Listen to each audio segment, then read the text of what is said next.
इसमें जात पात का कोई भी किसी तरह का रगड़ा और झगड़ा नहीं, न किसी भी जात पात का कोई विवाद है और न किसी जात पात की कोई बुराई आलोचना। कोई किसी भी जात पात में और किसी समाज वर्ग में रहो, कोई भी खेती दुकान दफ्तर के काम करो, अपने अपने काम उनको करो और शाम को अपने अपने घर में बच्चों की सेवा। उसके बाद अनादिकाल से सनातन आत्म कल्याण का एक ही मार्ग, न दूसरा कभी हुआ न कभी होगा। और वो सब लोग, सबको अधिकार मिला है, किसी भी जात पात में छोटे बड़े अमीर गरीब हों, भगवान के भजन करने का सबको स्वतंत्र अधिकार दे दिया गया है कि कोई भी भगवान का भजन कर सकता और उस भजन में कोई भी जात पात रोका टोकी नहीं कर सकते। रैदास ने भजन किया, कबीरदास ने भजन किया, छत्री में मीराबाई, ब्राह्मण में तुलसीदास और बहुत से ऋषि और मुनि आए, उन्होंने अपनी अपनी वर्ग जातियों में भगवान का भजन किया और सबको अधिकार अनादिकाल से है। जात के संज्ञा नाम की देकर ये तो काम की है। अभी तक आपने कभी भी किसानी का, खेती का काम नहीं किया तो आप किसानी बोले जाते। जब आप खेती का काम करने लगे तो बदल गया संज्ञा नाम की, संज्ञा बदल कर कहा उन्होंने कि तुम किसान हो। खेती छोड़ दी, दुकान करने लगे तो नहीं, तुम दुकानदार हो। दुकान और खेती छोड़ दी, नौकरी करने लगे, तुम कर्मचारी अधिकारी हो।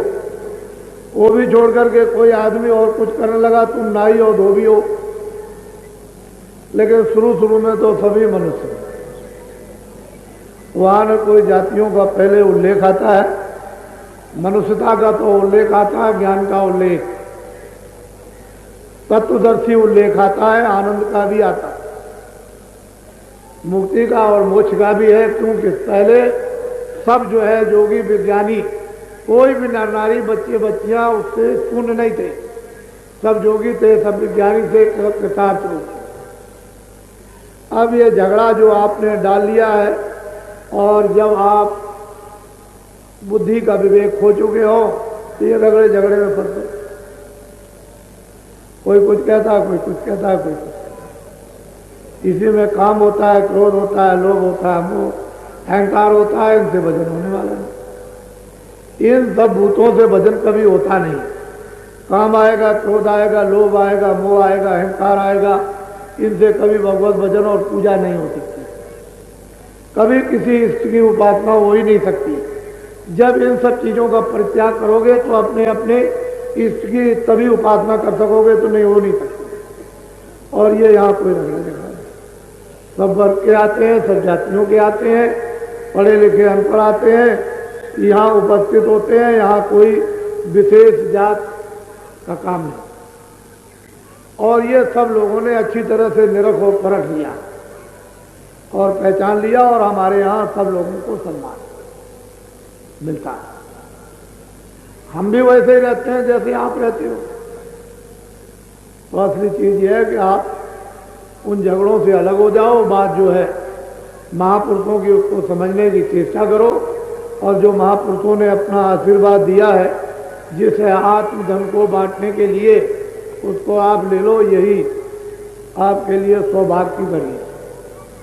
नहीं, ये भी वक्त समय निकल जाएगा तो फिर कुछ मिलने वाला नहीं। मोटी बातें हैं। अब वो समय समय के तरीके इस आध्यात्मिक धन को बांटने के लिए अलग अलग रास्ते अलग अलग हो जाते हैं। आपने देखा होगा जब फौजें लड़ती हैं तो एक तरीके से नहीं लगती हैं कि पुराना उपाय किया जाए। अब आर्दों के जमाने की लड़ाई अलग अलग है, तो उस तरीके को लेकर लड़ाई तो लड़ाई है, लड़ाई का तो मतलब लड़ाई है, लेकिन कोई आगे से घेरता है, कोई पीछे से, कोई ऊपर से घेरता है, कोई जमीन में से घेरने लगता है। अलग अलग मूल मतलब ये मारना। इसी तरह से संतों और महात्माओं ने जो काम समय समय पर किया, जब जैसी मेहनत हुई तब तैसा काम किया।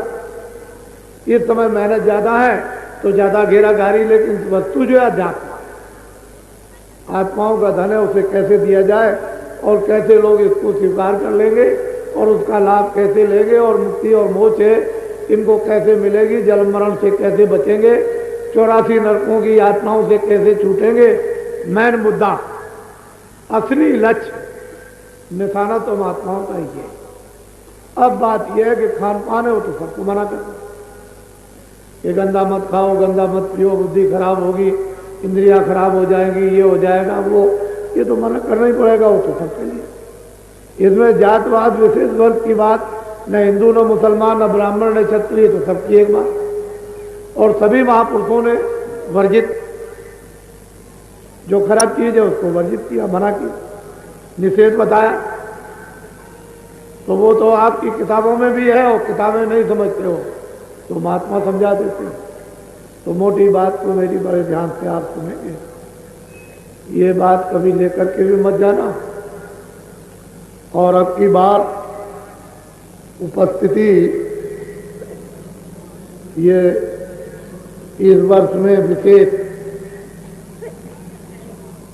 कार्यक्रम इस 86 में अभी हो गया, और मैंने जगह जगह हर स्थानों पर, हर प्रांतों में, 12 प्रांतों में सबको नामदान दिया, सुलभ और सीधा सबको रास्ता बतलाया। उत्तर प्रदेश हो, बिहार हो, बंगाल हो या आसाम हो, इन उड़ीसा में 12 प्रांतों में भ्रमण किया है।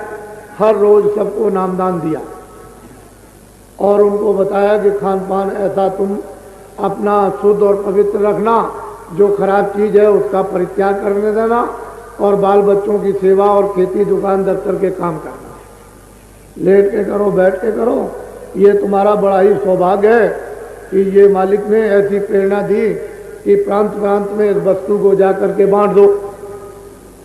तो खूब अच्छी तरह से ये लुटाई गई, और ये सोने चांदी हीरे जवाहरात से नहीं लुटाई जाती।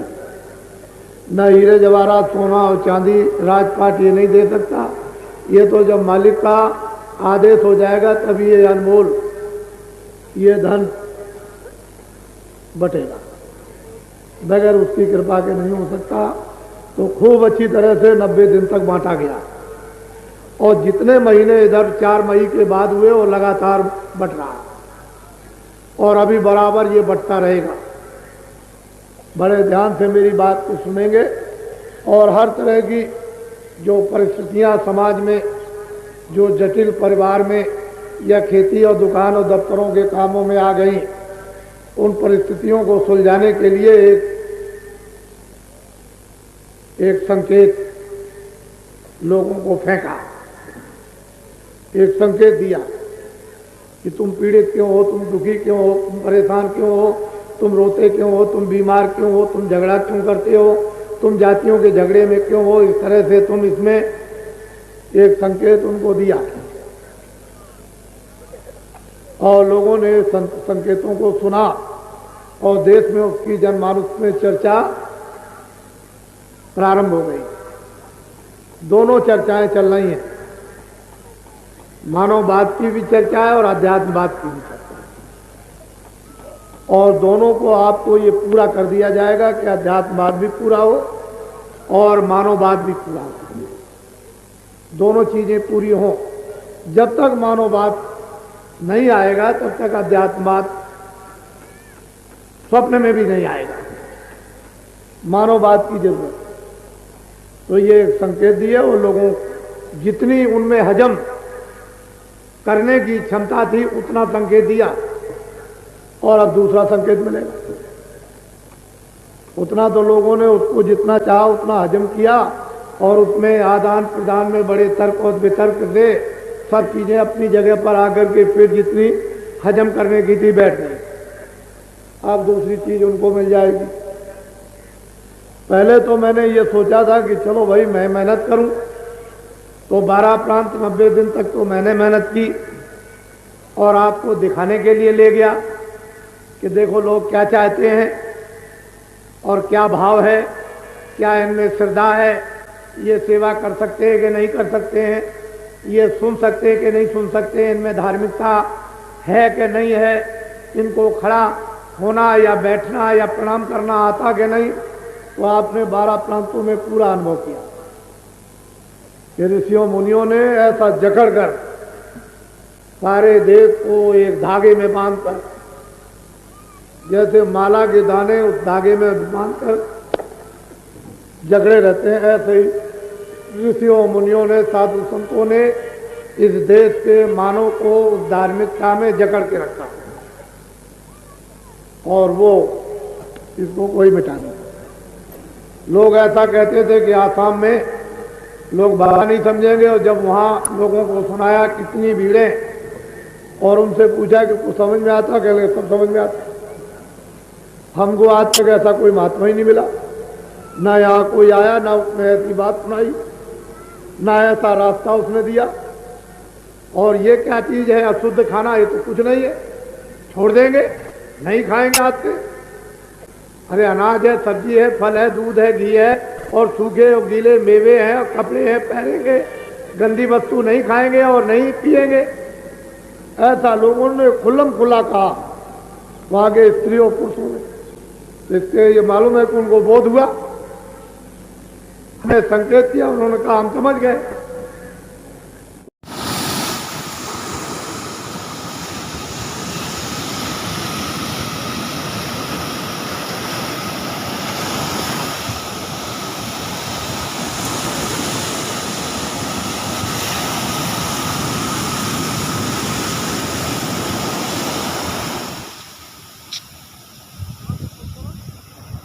वीडियो बना था।